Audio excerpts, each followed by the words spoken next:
Kamusta mga Kapinoy? Sa araw na ito, ibahin natin ang pagtawa na kakaiba para sa inyo.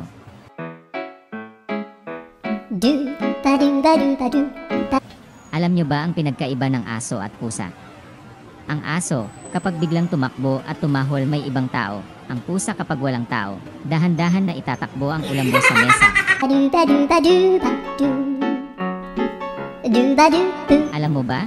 Alam nyo ba na ang pusa ay likas na mapangahas? Oo, kaya lang, pagdating sa tubig, nagiging duwag o torpe sila.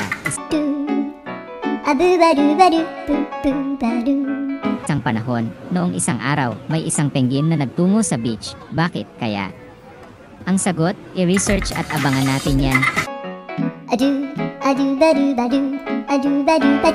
Quote ng araw na may twist, ang buhay ay parang wifi. Kailangan mo lang i-refresh paminsan-minsan. Sino ba naman ang hindi makakarelate sa ganitong katanungan?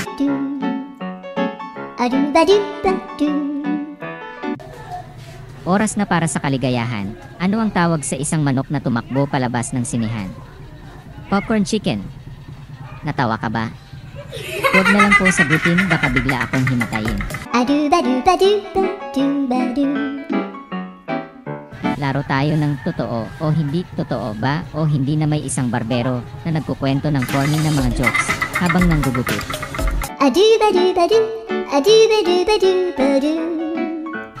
Ano sa tingin nyo, balik tanaw mula sa nakaraan na may kasamang twist? Sa ating paglakbay sa nakaraan, mayroong isang bagay na hindi nagbabago, ang kahulugan ng pag-ibig.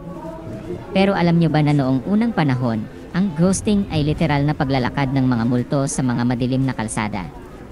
Ano daw? Napaisip ka ba? Ano ang IQ ng iyong funny bone? Ano ang tawag sa isang kambing na may magic? Kambing talino.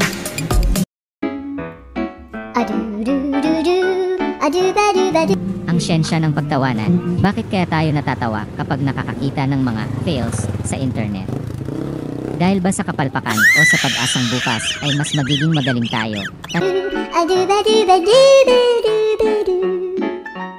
Tandaan natin Kapinoy, ang tawa ay nagpapalakas ng puso at kaluluwa.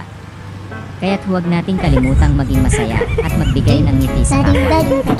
Hanggang sa muli Kapinoy.